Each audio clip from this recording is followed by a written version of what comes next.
Captain Jake Morrison stood on the bridge of the USS Defiant, watching the stars through the viewport. 3 years had passed since humanity first met the aliens who called themselves the Galactic Coalition.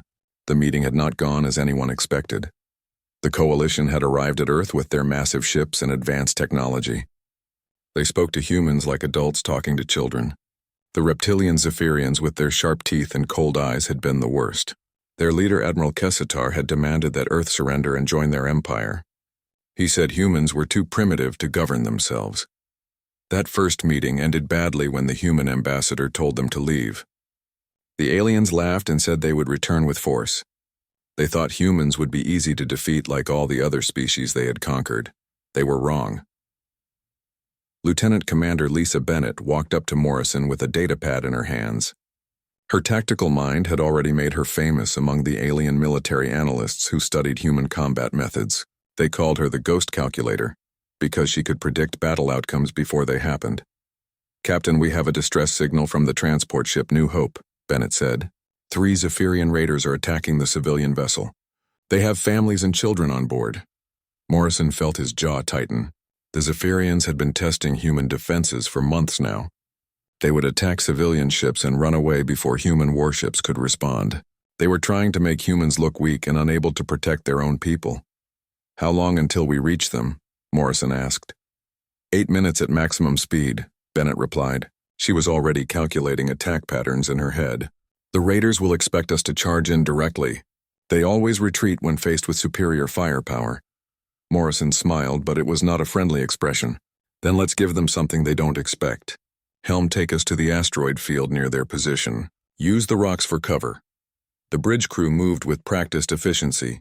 Everyone knew their job, and they had trained for situations like this. The Defiant was not the largest human warship, but it was fast and deadly in the right hands. On the transport, Ship New Hope families huddled in the passenger compartments while the crew tried to keep the shields up. The Zephyrian raiders circled like hungry sharks. Their weapons tore chunks of metal from the transport's hull. They were not trying to destroy the ship quickly. They wanted the humans to suffer. The lead Zephyrian captain, Sekthar, enjoyed watching the primitive humans panic. His race had conquered 47 different species, and humans would be no different. They were soft creatures who cared too much about individual lives. That weakness made them easy to defeat. "Send another message to any human warships in the area," Sekthar ordered his communications officer. "Tell them we will kill everyone on this transport unless they surrender one of their military vessels to us." The other 2 Zephyrian captains laughed at this joke. Humans always chose to save civilian lives over military advantage. It was a foolish trait that made them predictable, but the response that came back was not what they expected. "This is Captain Morrison of the USS Defiant. Release the transport immediately and withdraw from this system. This is your only warning." Sekthar's eyes glowed with amusement. "1 human ship against 3 of ours. These creatures are even more stupid than I thought. Where are they hiding?" His sensor officer checked the readings twice before answering. "I cannot locate their ship, sir. There are no energy signatures in the area except for our vessels and the transport." Meanwhile, the Defiant moved through the asteroid field like a hunting predator. Morrison had studied every report about Zephyrian tactics, and he knew their weaknesses. They relied too much on their technology and not enough on creative thinking. "Bennett, what do you see?" Morrison asked. She watched the tactical display showing the 3 enemy ships. "They are positioned in a triangle formation around the transport. Standard intimidation pattern. They expect us to approach from the direction of the nearest human base. But we're not going to do that, are we?" Morrison said. Bennett's smile was cold as ice. "No, sir, we are not." The first sign of trouble for the Zephyrians came when their rear ship suddenly exploded. The Defiant had used the asteroids to hide its approach and fired a full spread of missiles from point-blank range. The ship disappeared in a ball of fire before its crew could even send a distress signal. Sekthar spun his command chair around as alarms filled his bridge. "Where did that attack come from?" "Report." "Unknown, sir. The human ship appeared from nowhere and destroyed the Night Stalker. They are already moving to a new position. The second Zephyrian ship tried to turn and face this new threat, but the Defiant was already gone. It had used the explosion as cover to move behind another asteroid. The human ship fought like nothing the aliens had ever encountered. "This is impossible," Sekthar snarled. "No species fights like this. They should charge us directly and try to overpower us with numbers. His second-in-command was checking the battle reports from other encounters with humans. Sir, the intelligence files show that humans use something they call tactics. They do not fight the way we expect them to fight. The third Zephyrian ship moved to protect the transport, thinking the humans would not fire if they might hit civilians. This was another mistake. The Defiant came out of the asteroid field at full speed and fired a surgical strike that disabled the raiders' weapons without harming the transport. Impossible shot, the Zephyrian gunner reported. They fired through a gap only 20 meters wide while moving at combat speed. Sekthar realized he was facing something beyond his understanding. Humans did not fight like any other species the Coalition had conquered. They turned every disadvantage into a weapon and every piece of cover into an ambush point. The last raider tried to retreat, but the Defiant was faster. Morrison's ship caught up and disabled its engines with precision fire. The Zephyrian crew found themselves helpless and at the mercy of the humans they had been torturing. "This is Captain Morrison. Surrender your vessel and prepare to be boarded. Any resistance will be met with deadly force." Sekthar looked at his dead controls and his helpless crew. For the first time in his military career, he felt something new. Fear. These humans fought with a cold intelligence that made his blood run cold. 6 hours later, Admiral Kessitar received Sekthar's report about the encounter. The human ship had captured 2 raiders and destroyed one without taking any damage. The human captain had interrogated the prisoners and learned valuable intelligence about Coalition fleet movements.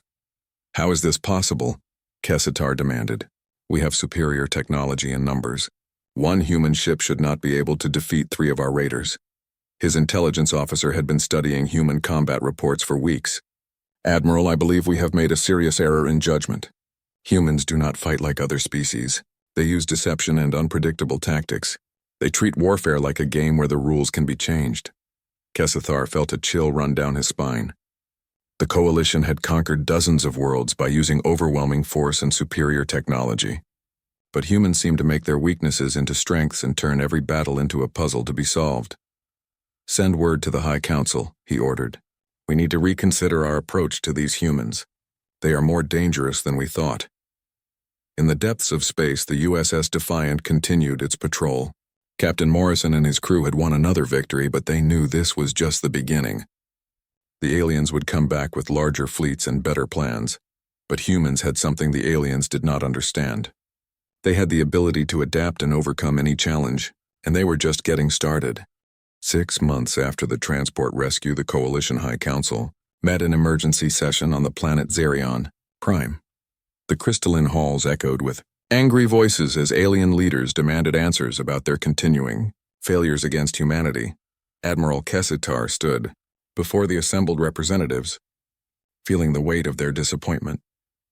His recent defeats had cost the Coalition hundreds of ships and thousands of elite warriors. Every engagement with humans ended the same way, with alien forces retreating in confusion and fear.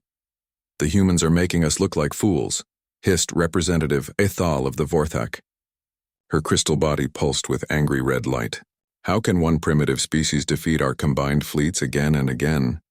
The insectoid Krelthari delegate, Hive Queen Moressa, clicked her mandibles in agreement.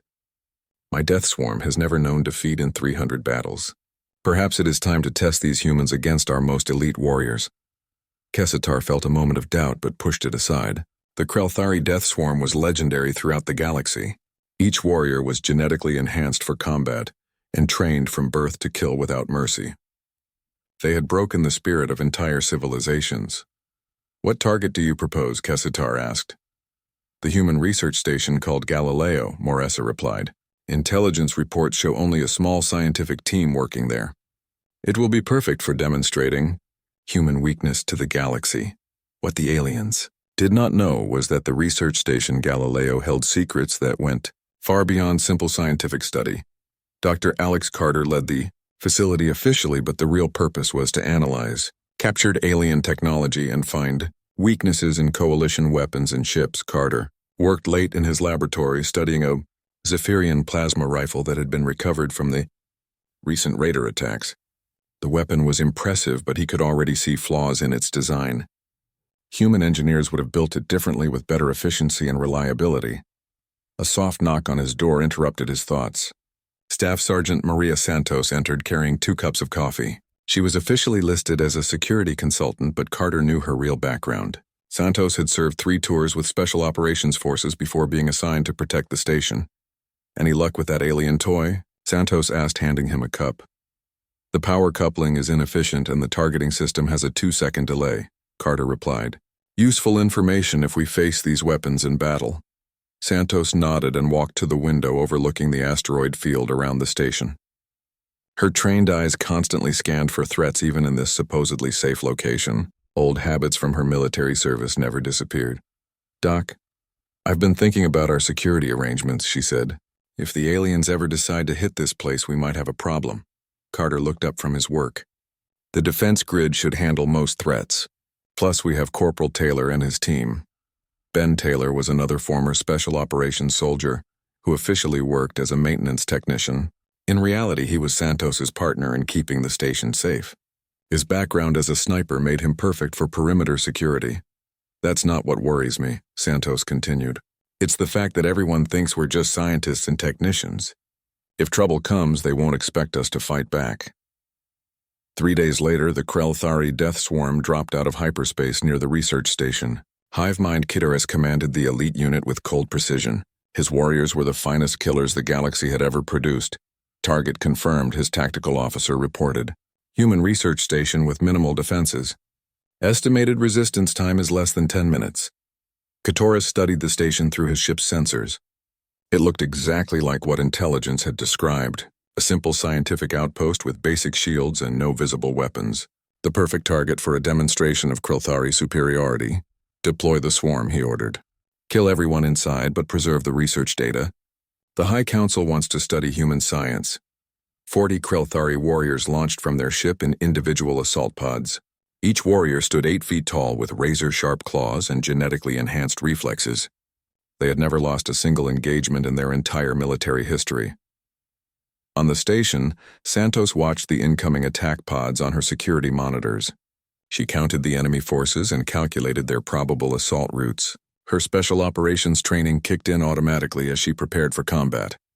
"Carter, get to the secure lab and lock it down," she ordered. "Taylor, we have company coming. 40 hostiles in assault pods." Taylor's voice came back calm and steady over the communication system. "Roger that. I'm moving to position Alpha. Give me 2 minutes to set up." Santos ran through the station corridors checking defensive positions and activating security systems that the aliens did not know existed. The research station looked peaceful and defenseless, but it had been designed by people who understood that knowledge was worth killing. For not the first Krell-Thari, warriors breached the outer hull expecting to find panicked scientists. Instead, they walked into carefully prepared kill zones where every corner and doorway had been turned into a deadly trap. Taylor fired his first shot from a concealed position in the station's upper levels. The heavy rifle he carried was designed for taking down armored targets, and the Krell-Thari warrior's head simply disappeared. The other aliens spun around looking for the shooter, but Taylor was already moving to his next position. Santos had turned the main laboratory into a nightmare of improvised explosives made from common chemicals. When 6 warriors entered the room, she triggered the devices and watched body parts scatter across the walls. The aliens had never faced an enemy who could turn everyday materials into weapons. "Impossible," Kitteris snarled as he watched his elite warriors fall one by one. "They are only scientists. How are they fighting back?" His communications officer was monitoring the battle reports from inside the station. "Sir, the humans appear to have military training. They are using advanced tactics and improvised weapons. The Krell-Thari had trained for combat against conventional enemies who fought with predictable methods. Santos and Taylor fought like ghosts who appeared from nowhere and vanished before the aliens could respond. They used the station's ventilation systems and maintenance tunnels to move around like the building was their personal hunting ground. Taylor picked off targets from impossible angles while Santos created diversions and ambushes that scattered the alien assault teams. The Krell-Thari found themselves fighting 2 humans who seemed to be everywhere at once. "Retreat to defensive positions," Kitteris ordered his remaining warriors. "Regroup and assault as 1 unit." But Santos had anticipated this move. She had prepared the central corridor as the ultimate killing field with carefully placed charges and overlapping fields of fire. When the surviving Krell-Thari warriors tried to advance together, They walked into a slaughter. The explosion echoed through the station as Santos detonated her final trap. When the smoke cleared, 20 more alien warriors lay dead in the corridor. The death swarm that had never known defeat was being systematically destroyed by 2 humans with military backgrounds. Taylor's rifle spoke again from the upper levels, and another Krelthari fell. Santos appeared from a side passage and eliminated 2 more with precise shots from her sidearm. The aliens who had come expecting easy prey found themselves being hunted by predators who understood their business. "This cannot be happening," Kitoris screamed at his tactical display. "We are the death swarm. We do not lose to primitive humans." But the reports from his warriors told a different story. The humans fought with a cold intelligence that turned every part of the station into a weapon. They used psychology and misdirection to make the Krelthari fight stupid and afraid. Santos's voice echoed through the station's communication system as she spoke directly to the surviving aliens. "You came here to kill scientists and researchers, but you forgot to check what kind of scientist we used to be." 6 hours later, coalition reinforcements arrived expecting to find the death swarm celebrating victory over dead humans. Instead, they discovered the research station intact and functioning normally. Dr. Carter met them at the docking bay wearing his laboratory coat and carrying a data pad. "I'm afraid you're too late," Carter said politely. "The death swarm has been completely eliminated. We've recovered their weapons and equipment for study. Would you like to see the bodies?" The alien rescue team found 40 dead Krelthari warriors scattered throughout the station. Santos and Taylor had arranged the bodies to send a clear message. The galaxy's most elite military unit had been destroyed by 2 humans who officially worked as consultants. When Admiral Kessitar received the report, he felt something cold settle in his stomach. The humans had not just defeated the death swarm. They had made it look easy while continuing their research work as if nothing important had happened. The galaxy was beginning to understand that humanity possessed something more dangerous than advanced technology or superior numbers. They had individuals who could turn any situation into a victory through pure skill and determination. The war was just beginning, and the aliens were already learning to be afraid. The Coalition High Council chamber had never seen such chaos. Representatives from 3 major alien species shouted accusations at each other, while holographic displays showed the devastating losses from recent encounters with human forces. The destruction of the legendary death swarm had shaken the foundation of everything they believed about military superiority. Representative Ithal's crystalline form pulsed with violent red energy as she addressed the assembly. "We have lost over 2,000 ships and 50,000 warriors to a species that barely has 100 worlds. This is beyond embarrassing. It threatens our very existence." Admiral Kestar stood at the center of the chamber, feeling the weight of every failure. His military career spanning 3 centuries meant nothing now. The humans had made him look like an amateur commander leading fresh recruits into battle. "We have tried conventional tactics and elite units," he said, trying to keep his voice steady. "Both approaches have failed completely. The humans fight with methods we cannot predict or counter." Hive Queen Moressa clicked her mandibles in frustration. "My death swarm was eliminated by 2 humans pretending to be scientists. The galaxy's most feared warriors destroyed by creatures who use laboratory chemicals as weapons. How is this possible?" The answer came from an unexpected source. Intelligence analyst Vextar had spent months studying human combat recordings and captured data. His findings painted a terrifying picture of human military capabilities. "The humans do not fight like any species we have encountered," Vextar reported. "They treat warfare as both science and art. Every disadvantage becomes an opportunity. Every weakness becomes a strength. They adapt faster than we can respond." "Then what do you suggest?" Yathal demanded. "We cannot allow this humiliation to continue." Kestar looked at the strategic display showing human territory. A desperate plan was forming in his mind. "We attack their homeworld directly. If we can capture Earth, the scattered human colonies will surrender to save their origin planet." The chamber fell silent as the implications sank in. Attacking Earth meant committing the largest military force in galactic history to a single battle. If they failed, the coalition would be broken forever. "How many ships?" Moressa asked. "Everything we have," Kestar replied. 3,000 vessels carrying 500,000 of our finest warriors. We overwhelm them with numbers they cannot possibly match." On Earth, General Patricia Wells received the intelligence reports in her underground command center beneath the Rocky Mountains. Satellite surveillance and deep space sensors had detected the massive alien fleet assembling in coalition space. The numbers were staggering even by human standards. Wells had commanded human forces through the first alien contacts and every engagement since. She understood better than anyone that conventional military tactics would not work against such overwhelming numbers. The situation called for something beyond normal warfare. "Get me Protocol Omega authorization from the President," she ordered her aide. "We need every special operations unit on Earth and throughout human space. This is going to be the fight of our lives." Protocol Omega was humanity's ultimate military contingency plan. It brought together every elite soldier, every special forces operator, and every military genius humanity had produced. These were people who had spent their careers learning to do the impossible. Commander Nick Rodriguez received the recall order while conducting training exercises in the outer colonies. His special reconnaissance team had been developing new infiltration techniques using captured alien technology. The timing could not have been better. "Pack everything," he told his team. "We're going home to defend Earth. This is what we've been training for." Rodriguez had served with Special Forces for 15 years, and his reputation for impossible missions was legendary. He could infiltrate any target, and his team could adapt alien technology in ways that surprised even human engineers. Master Sergeant Kelly Adams got her orders while testing new demolition techniques on a remote asteroid. Her combat engineers had been working on ways to turn captured alien ships into weapons against their former owners. The irony was not lost on her. "Load up the experimental gear," she told her squad. "Earth needs engineers who can think outside the box. We're going to show these aliens what human creativity looks like." Adams had a gift for seeing structural weaknesses and turning them into catastrophic failures.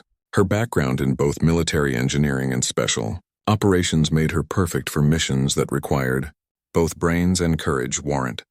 Officer Chris Murphy was already on Earth when the orders came through. His intelligence team had been intercepting alien communications and learning their tactical patterns. The information they had gathered would be crucial in the coming battle. "Sir, the alien fleet is larger than anything in recorded history," Murphy reported to General Wells. "But their communications show they still don't understand how we fight. They expect us to meet them with conventional forces." Wells smiled grimly as she studied the tactical displays. "Then let's give them the surprise of their lives. How long do we have?" 72 hours until they reach Earth orbit," Murphy replied. "Their plan appears to be a direct assault with overwhelming force. No subtlety or deception." "Perfect," Wells said. "They're fighting the last war while we're already fighting the next one. Rodriguez and his team will handle infiltration. Adams will prepare some special surprises for their fleet. Murphy will coordinate intelligence and misdirection." The coalition fleet dropped out of hyperspace, expecting to face desperate human defenders trying to protect their homeworld. Admiral Kestar stood on his command ship surrounded by the largest armada ever assembled. 3,000 ships stretched across space like a metal storm cloud. "Begin the assault," he ordered. "Target military installations first, then government centers. Show them that resistance is futile." But something was wrong. Human defensive positions were firing back with weapons that seemed impossibly accurate. Ships that should have been destroyed kept fighting with equipment that performed beyond specifications. The humans were not just defending, they were fighting back. Rodriguez and his infiltration team had already penetrated 12 coalition vessels using modified alien stealth technology. They moved through enemy ships like ghosts, planting explosives and sabotaging systems. The aliens never knew what hit them until their own ships turned against them. Phase 1 complete. Rodriguez reported over encrypted communications. "We have control of enemy communications on the eastern flank. Beginning Phase 2.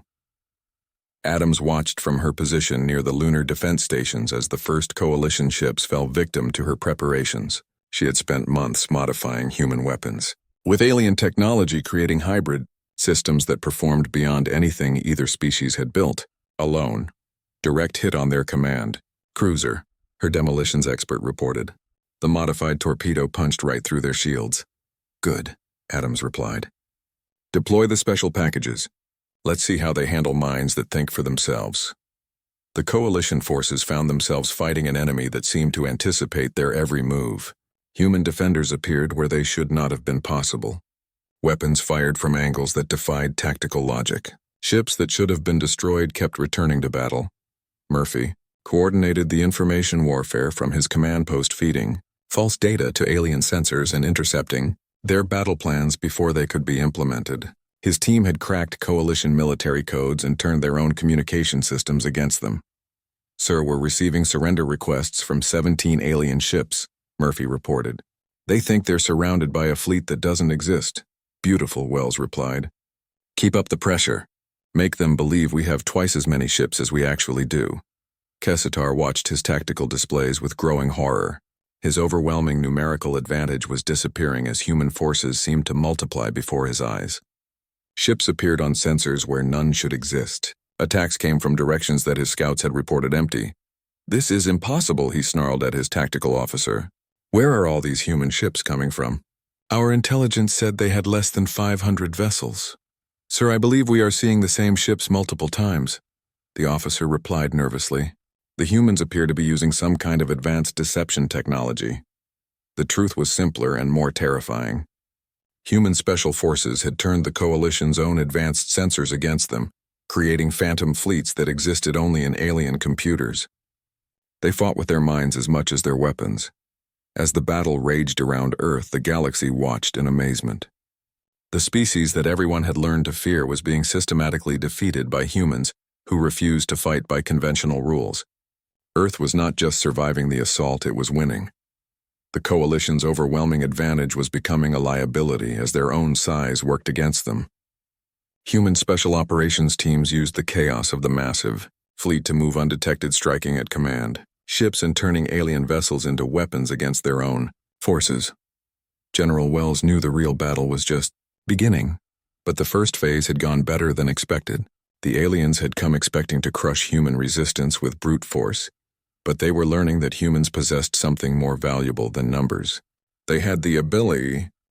The coalition fleet hung above Earth like a dark storm cloud made of metal and death. Admiral Kessitar had never seen anything like the battle unfolding around him. His ships were exploding from attacks that came from impossible directions, while human defenders seemed to multiply faster than they could be. "Destroyed," Commander Nick Rodriguez floated in the ventilation shaft of the coalition flagship, watching alien crew members rush past below him. His infiltration team had been moving through enemy ships for 6 hours, turning their own technology against them. The aliens still had no idea humans were inside their most secure vessels. "Target the main computer core," Rodriguez whispered into his communication device. "We need control of their fleet coordination system." Sergeant First Class Ryan Brooks worked behind him with captured alien tools that had been modified beyond recognition. Human engineers had studied coalition technology for months and found ways to improve it that the original designers never imagined. "Almost through their security," Brooks reported quietly. "These aliens build strong firewalls, but they never considered someone might attack from inside their own ship." Rodriguez smiled as he watched Brooks work. Human special forces had always excelled at thinking outside conventional boundaries. The aliens had spent centuries perfecting defenses against external attacks, but they were helpless against enemies who could appear anywhere. Meanwhile, Master Sergeant Kelly Adams stood in the cargo bay of a captured coalition dreadnought that her team had stolen right out from under the alien fleet. The massive ship now flew with human crew members who were learning to use its weapons against their former owners. "Engineering report," Adams called over the internal communication system. "We've got full control of all systems," replied her demolitions expert, Corporal Sam White. "The aliens built this thing like a fortress, but they never thought anyone would capture it intact." Adams studied the tactical displays showing the battle around Earth. The coalition fleet was slowly being torn apart, not by superior human numbers, but by their own ships turning against them. Every vessel her team captured became another weapon in humanity's arsenal. "Target the command ship cluster," she ordered. "Let's show them what their own dreadnought can do when humans are controlling it." The massive alien warship turned its guns on ships that had been fighting beside it moments before. Coalition crews watched in horror as their most powerful vessel began systematically destroying their fleet. The psychological impact was devastating. Warrant Officer Chris Murphy coordinated the information warfare from his command center deep beneath Earth's surface. His intelligence team had completely infiltrated coalition communication networks and was feeding false information directly into their tactical computers. "Sir, we've convinced 12 ships that they're under attack by phantom human fleets," Murphy reported to General Wells. They're retreating from positions we never actually threatened. Excellent, Wells replied. What about their command structure? Completely compromised, Murphy said with satisfaction. We're intercepting their orders before they reach their ships and replacing them with our own instructions. Half their fleet is following human commands without knowing it. The aliens had never encountered an enemy who could turn their own communication systems into weapons. Human intelligence operators moved through, coalition networks like ghosts changing orders and creating confusion that spread through the entire fleet. I see. Above Earth's atmosphere, Rodriguez finally reached his target. The coalition flagship's main computer core sat behind layers of security that would have stopped any conventional attack. But Rodriguez was not fighting conventionally. Brooks, are you ready? He whispered. Virus loaded and ready to deploy, Brooks replied. This little package will spread through their entire fleet network in about 10 minutes. The virus was a masterpiece of human programming combined with alien technology. It would not just disable coalition ships. It would turn them into broadcasting stations that sent false information to every other vessel in the fleet. The aliens would destroy themselves with their own paranoia. Rodriguez watched as Brooks inserted the modified alien data core into the flagship's computer system. Immediately, warning lights began flashing throughout the ship as human programming took control of coalition technology. Phase 3 initiated, Rodriguez reported.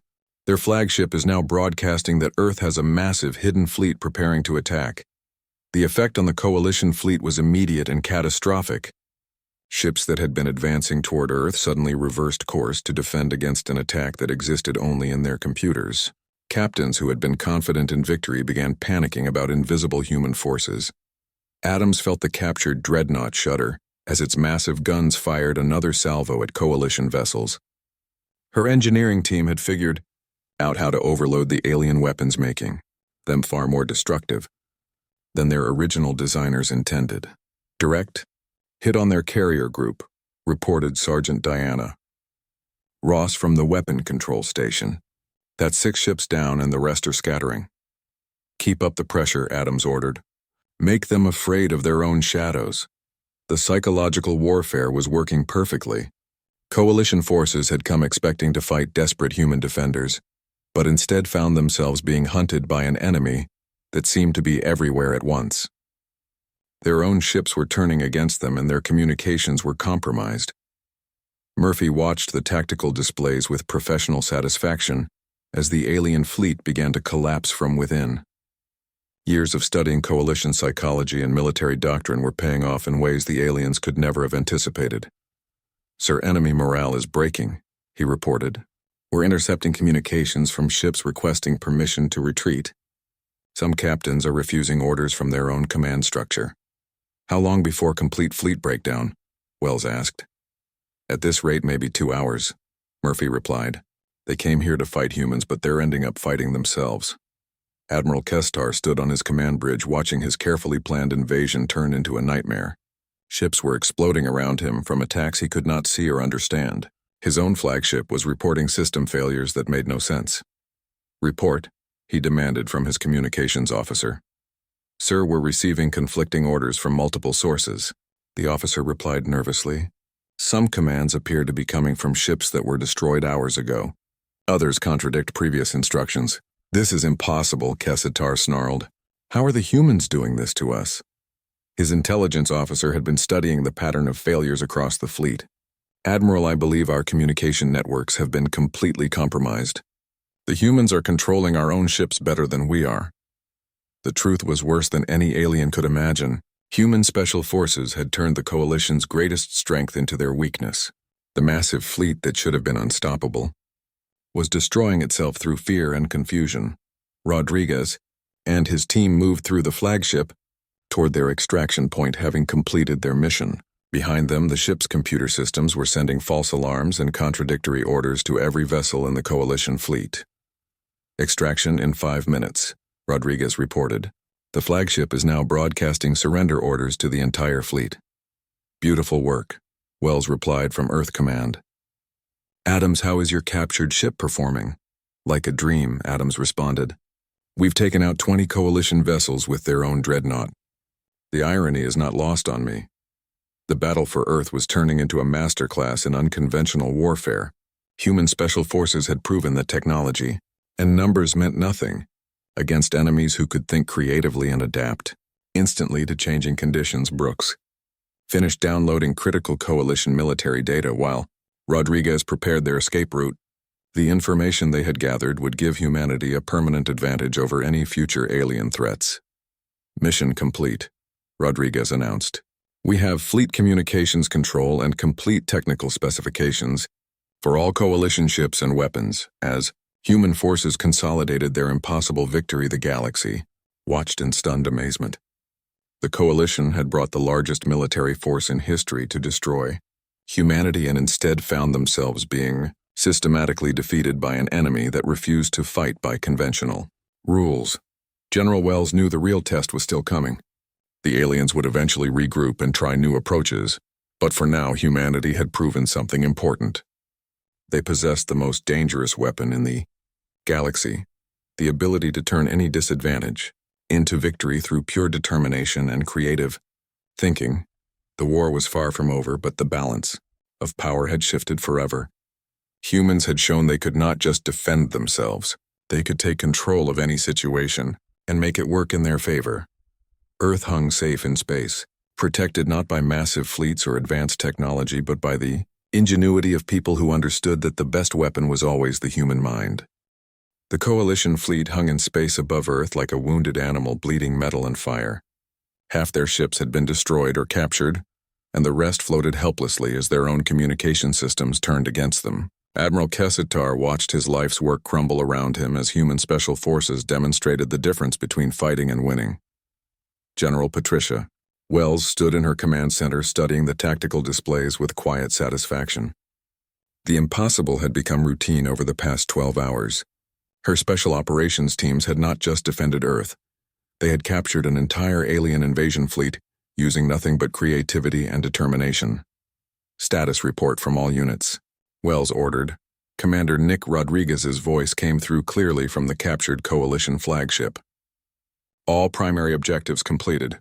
We have total control of enemy communications and have downloaded their complete military database. The aliens don't know if they're coming or going. Master Sergeant Kelly Adams reported from the stolen dreadnought that was now flying with human crew members. Captured vessel is performing beyond expectations. We've eliminated 36 enemy ships with their own technology. The engineering data we've gathered will keep our scientists busy for years. Warrant Officer Chris Murphy coordinated the information warfare from his bunker deep beneath the Rocky Mountains. Sir, enemy fleet cohesion has completely collapsed. We're receiving surrender requests from individual ships whose captains no longer trust their own command structure. Wells felt a moment of professional pride. This was what happened when you combined human ingenuity with proper training and preparation. The aliens had brought overwhelming force, but humans had brought something more valuable: the ability to adapt and overcome any challenge. Begin Phase 4, she ordered. Time to show them the difference between being feared and being respected. Major Tony Clark received the order while coordinating simultaneous strikes across the galaxy.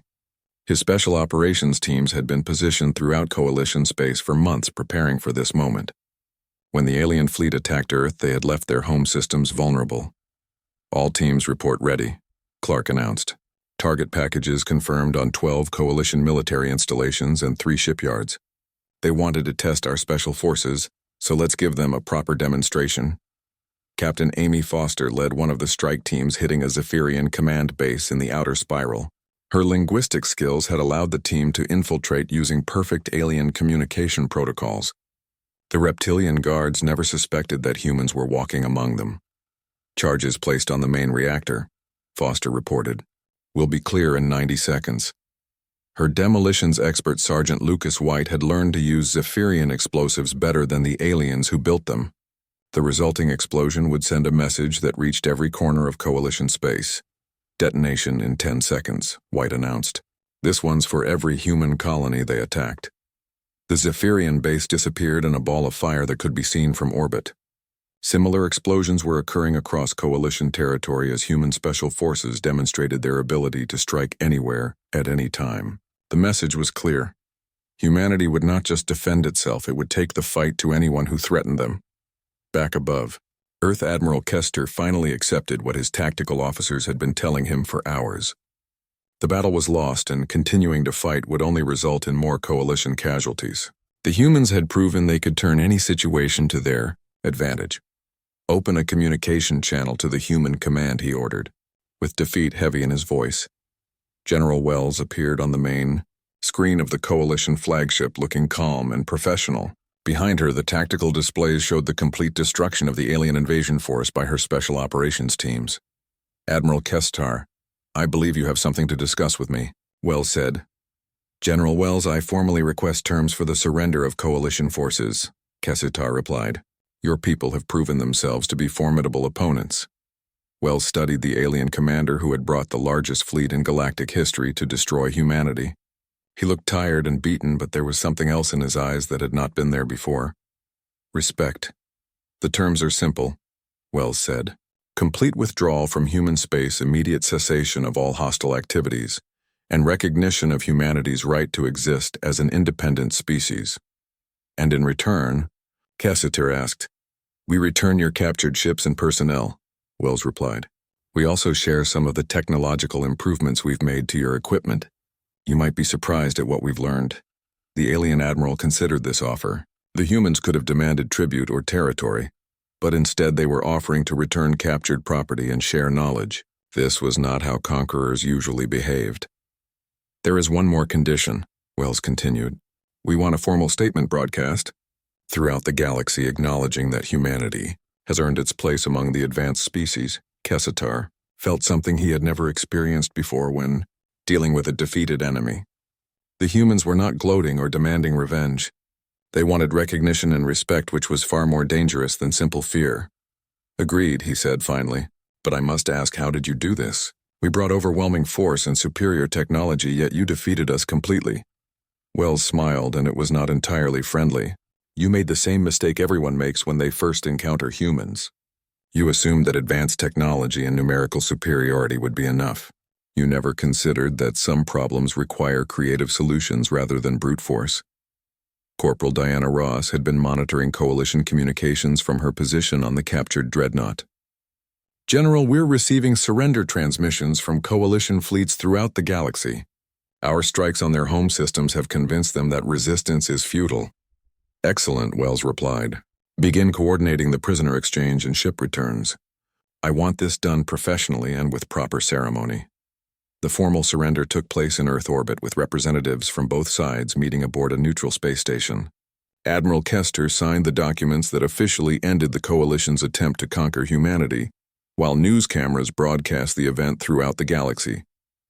"I must ask one final question," Kestar said as he prepared to leave. "What makes humans so different from every other species we have encountered?" General Wells considered her answer carefully. "We don't just fight to win, Admiral. We fight to prove that any challenge can be overcome with enough determination and creative thinking. Your people brought the best military force in galactic history to destroy us. Our special forces turned it into a training exercise." As the coalition fleet limped away from Earth, the galaxy watched in amazement. The species that everyone had learned to fear had been completely defeated by humans, who refused to accept that anything was impossible. The psychological impact was enormous. News of the human victory spread through space faster than the fleeing alien ships. Species that had lived in terror of coalition fleets for centuries suddenly saw hope. If humans could defeat such overwhelming odds, then perhaps freedom was possible for everyone. The Galactic Council convened an emergency session to discuss the new reality. Humanity had proven itself to be more than just another advanced species. They were something unique, people who could turn any disadvantage into victory through pure determination and ingenuity. Representative Ethal of the Vorthak spoke for many when she addressed the assembly. "We have witnessed something unprecedented. The humans did not just defeat the coalition, they made it look easy. We must reconsider our understanding of what makes a species truly advanced." 6 months later, human diplomats arrived at the Galactic Council to take their place among the recognized advanced civilizations. They came not as conquerors but as equals who had earned their position through demonstrated capability. Captain Jake Morrison commanded the escort fleet that brought the human delegation to the Council homeworld. His ship, the USS Defiant, had started the war by rescuing a transport from alien raiders. Now it flew as part of humanity's official recognition as a galactic power. Admiral Wells sends her regards. Morrison transmitted to the Galactic Council.